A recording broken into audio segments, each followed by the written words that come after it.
بسم الله الرحمن الرحيم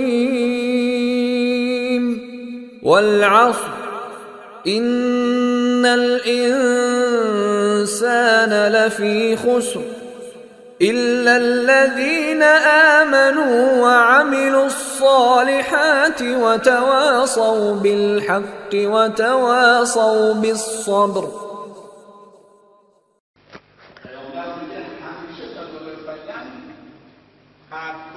لذت ها رو به یاد بیارید. تذکروا دائما هادم اللذات. در یه روایت دیگه هاضم، نابود کننده لذت ها و خوشی ها و قطع کننده خوشی ها و لذت. این دنیا خوشیش پایدار نیست. دل به خوشی ناپایدار نبند. تعریف پیامبر از دنیا خضراء الدمنه، ایاکم و خضراء الدم.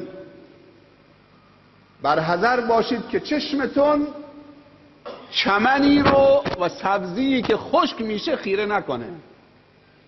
سبزی الان سبز، فردا خشک میشه. خیره به این سبزی و این چمن و زیبایی و گل نشید، چون فردا خشک میشه. حیات دنیا، حیات برزخ، حیات اخرى. جنین که جای خودش.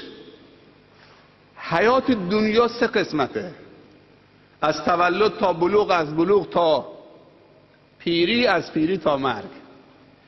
از تولد تا 20 سالگی باید خرجت بکنن. از 50 سالگی تا آخر عمرم باید خرجت بکنن. از 20 سالگی تا 50 سالگی باید خرج بدید، باید طرح بدید، برنامه بدید، خدمت بکنید. این 30 سال از 20 تا 50. خداوند میگه چه الذی خلق الموت، اول مرگ رو پیش میکنه. تا هیچ موقع از این فاصله نگیرید. اگر خوشی میخواید باید به یاد مرگ باشید، هم خوشی دنیا هم خوشی اخرى. هر دوتاش منوط به مرگه. هم بیاد مرگ باش و هم تلاش بکن که زیبا و خوب بمیری. خوب مردن و زیبا مردن یک هنره. منظورم از هنر اینجا توفیقه. خیلی ها تلاش میکنن زیبا زندگی بکنن و خوب زندگی بکنن، اما برای خوب مردنشون تلاش نمیکنن، زیبا مردنشون تلاش نمیکنن. حضرت عمر رضی الله عنه همین جوری که برای خوب زندگی کردنش تلاش میکرد و دعا میکرد، برای خوب مردنش هم دعا میکرد و تلاش میکرد. یه روزی دستش بلند کرده بود که خدایا شهادت در راه خودت فی سبیل الله نصیبم بکن و مرگ در شهر پیامبرت. چون اولین گروهی که زمین ازشون جدا میشه بعد از پیامبر اهل بقیع هستن و پیامبر میگه اگر میتونی در مدینه بمیرید تلاش بکنید که در مدینه بمیرید. صحابه تعجب میکردن عمر چه دعایی میکنه، تا این که در محراب پیامبر از پشت خنجر ناجوان مردانه چه فیروز ابولؤلؤ مجوسی خورد. وقتی این خنجر خورد از پشت در نماز در محراب، اولین شهید محراب دیگه، به پسرش گفت برو نگاه کن که منو خنجر زد. گفتن فیروز ابولؤلؤ مجوسی. گفت الحمدلله که یه مسلمان این قدر رو نکرد و احساس کرد که این دعاش مستجاب شده. پس دعا میکرد که خدایا شهادت در راه خودت و مرگ در شهر پیامبرت و دفنش در شهر پیامبرت. حالا خنجر خورده، خون ازش میره، میدونه که چه این خنجر فیصله هست. سریع پسرش عبدالله رو طلبید. گفت پسرم عبدالله بیا بابا. گفت برو پیش ام المؤمنین عایشه. این بعد از وفات پیامبر دیگه صلی الله علیه و سلم و ابوبکر رضی الله عنه. گفت برو سلام مادر برسون. بگو بابا سلام تو رسونده، سلام میرسونه. یه خواهشی داره، بهش بگو به مادر ام المؤمنین عایشه رضی الله عنهما که بابای من خنجر خورده تو محراب و فکر میکنه که این خنجر خلاصه، باید جانو تسلیم بکنه. یه خواهشی داره، خواهشش اینه که اگر تو اجازه بدی من بیام تو اون حجره که پیامبر که شوهر توست و پدر تو ابوبکر دفنه، من کنار اونها دفن بشم، اما با اجازه تو. اگر تو اجازه بدید، اونجا غرفه توست، متعلق به توست، اگر تو اجازه بدید من بیام اونجا دفن بشم. خوب دقت بکنید که چطوری تلاش میکرد که خوب بمیره. شهادت در راه خدا بهترین نوع مردنه. شهید نه غسل داره، نه کفن داره، نه چه نماز جنازه داره، با همون لباس خونیش همونجا دفن میشه، با همون لباسش دفن میشه. اللون لون الدم و الریح ریح المسک. رنگ رنگ خونه اما بو بوی مشک نزد خداوند. هر 8 در بهش براش باز میشه با اولین ضربه و اولین قطره خون. بهترین قطره‌ای که خداوند در روی زمین از بندگانش دوست داره قطره خون شهیدی است که به خاطر شهادت چکیده میشه. ام المؤمنین عایشه چی گفت در جواب؟ گفت برو سلام بابا برسون. بگو من همیشه میشنیدم که پیامبر میگفت دخلت انا و ابوبکر و عمر، خرجت انا و ابوبکر و عمر.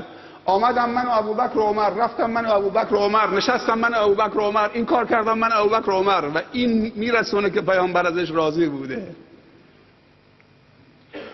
من از حقم تنازل میکنم، من تو بقیع دفن بشم، جای دیگه دفن بشم، امیرالمومنین بیاد اینجا تو حجره من کنار بابام و شوهرم دفن بشه. امیرالمومنین وقتی که پسرش خبر براش آورد گفت الحمدلله. به کوری چشم حسودان و مغرضین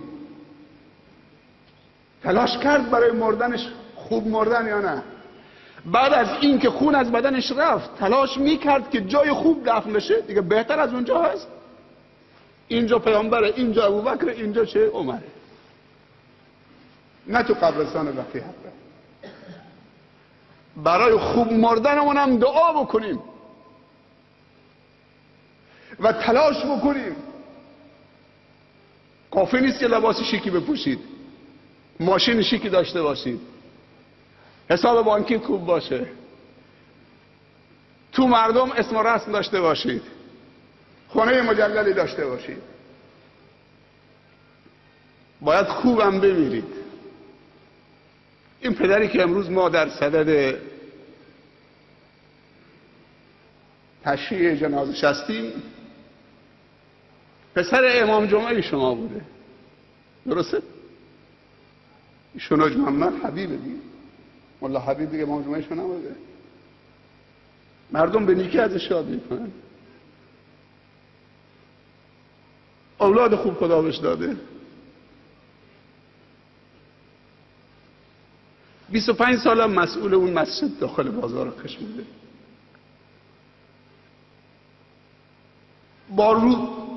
با دهان روزه در حالی که تو مسجد استراحت میکرده، قیلوله میکرده، با دهان روزه ریختن رو سر و کلش. دزدا و غارتگرا قسمت آدم. ما فکر میکنیم انسان صالحی بوده و گمان ما اینه نحسبه كذلك ولا نزكي على الله احدا، ولی خدا بهتر میدونه. امروز جمع شدیم که از خدا بخواهیم اگر بین خودش و خدا لغزشی داشته، خطایی داشته، خداوند از تقصیراتش بگذره. خداوند اونو غریق رحمتش و مغفرتش قرار بده و به بازماندگانش صبر بزرگ و پاداش بزرگ عنایت بفرماید و به همه علاقمندان و دوستانی که دوستش داشتن خداوند صبر بده و عاقبت ما و شما زندگان رو به خیر خاتمه بکنه و اولادمون و همه کسانی که دوستشون داریم. خب جنازه رو بیارید نماز میخونیم. جزاکم الله خیرا. مشکلش نیست.